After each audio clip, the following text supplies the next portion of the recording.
নমস্কার, আমি ডক্টর মিঠু মুখার্জি। আজকে আমি আপনাদের বলছি, দেখুন অনেকেই দেখবেন অ্যাস্ট্রোলজিতে মহাদশা পড়লে ভীষণ ভয় পায় বা ভয় দেখানো হয়। এতে ভয় পাওয়ার কিছু নেই। আমি কয়েকটা উপায় দিচ্ছি, সেই উপায় কটা নিয়ে আপনারা নিজেদের মহাদশায় যদি ব্যবহার করে থাকেন, মহাদশা ভয় পাওয়ার কিচ্ছু নেই। তো যাদের চন্দ্রের মহাদশা দেখবেন, এবার যদি বলেন মহাদশা কী করে আসছে সেটা বলা যাবে না এই মুহূর্তে, আমি মহাদশাটা বলে দিচ্ছি। মানে ওটা একটা পিরিয়ড থাকে, কয়েক বছর থাকে, তাকে মহাদশা বলে। সব থেকে বেশি পিরিয়ডে যেটা থাকে সেটা হচ্ছে মহাদশা। চন্দ্রের মহাদশা যদি এসে থাকে তাহলে আপনার শিবের সহস্র নাম জপ করবেন সকালে এবং সন্ধে। প্রত্যেকটা জিনিস যেটাই বলছি সকাল সন্ধে দুবেলা করবেন। মঙ্গলের যদি মহাদশা থেকে থাকে তাহলে সুন্দরকাণ্ড পাঠ করবেন সকালে বা সন্ধে। বুধের মহাদশা চললে বিষ্ণু সহস্র নাম করবেন।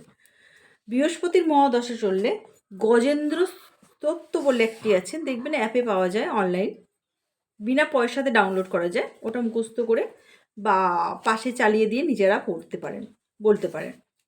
শুক্রের যদি মহাদশা হয় শ্রী শক্তি পাঠ করবেন সকালে সন্ধে। শনির যদি মহাদশা হয় মহামৃত্যুঞ্জয় পাঠ করবেন। আর সূর্যের যদি মহাদশা চলে তাহলে সূর্যের যে আদিত্য হৃদয় স্তোত্র আছে সেটা পাঠ করবেন।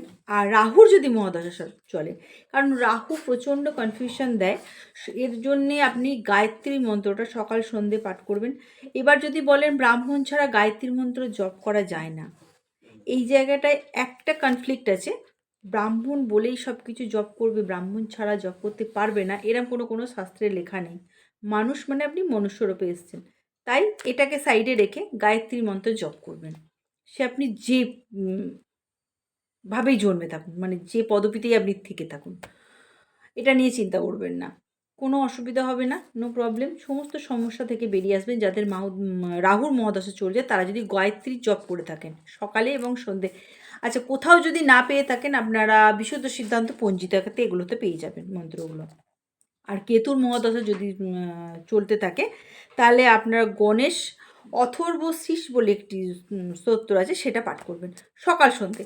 ভালো লাগলে প্লিজ লাইক কমেন্ট শেয়ার করবেন। আর প্লিজ নিজেরা নিজেদের উপর প্রয়োগ করবেন, এতে কোনো ক্ষতি হবে না। ভালো লাগলে নমস্কার।